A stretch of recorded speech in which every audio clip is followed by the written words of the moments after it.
There are well over 50,000 forest landowners in Oregon, each with different objectives for their forest. For many, harvesting trees is part of their management plan.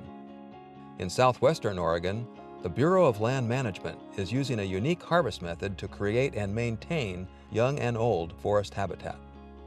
Well, so what is a variable retention harvest? This is a question that I've gotten a lot, and some people would say, well, is it a clear cut? Is it a thinning? And in reality, it's kind of somewhere in between. Clear cut is where you take most of the trees off the site, maybe all the trees. A thinning, so a lot of people know what a thinning is. You go through and you take part of the trees and you leave trees behind.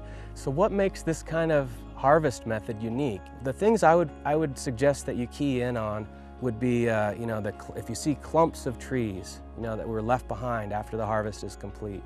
Clumps of trees, individual trees. If you see kind of a diversity of vegetation coming up instead of just all one type, you'd say that's probably a variable retention harvest.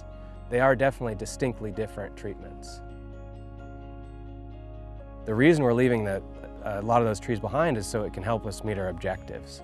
We have objectives for timber production, for early successional habitat, and for the late successional habitat for a portion of rotation. The big broad goal is species diversity, and we want to also keep the common species common. So how do we do a variable retention harvest? How do you decide what trees stay and what trees go when you're doing a variable retention harvest? And that, to me, that's the fun part, because there's a lot of care and thought that goes into what trees stay and what trees go. The type of equipment that's used, a lot of this equipment is standard equipment that's being used in the logging world right now.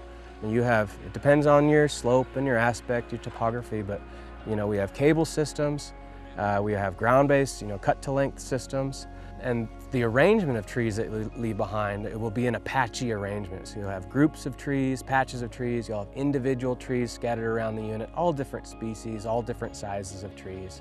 What we're trying to do with this ecological forestry is we're trying to emulate natural disturbances, a variety of stands, a variety of different ages, so that we can have habitat on federal lands for the whole suite of organisms.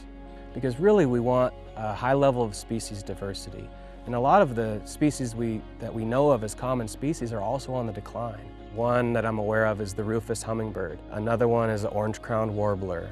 And so it's important to us as federal land managers to make sure that we're providing habitat and conditions that are good for a variety of different species, so that we can keep all of our native plants and animals and insects and and other organisms, so we can keep those all thriving.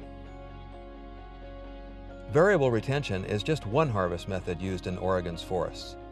Click to see how other harvest methods are being used to achieve landowners' objectives in a different corner of the state.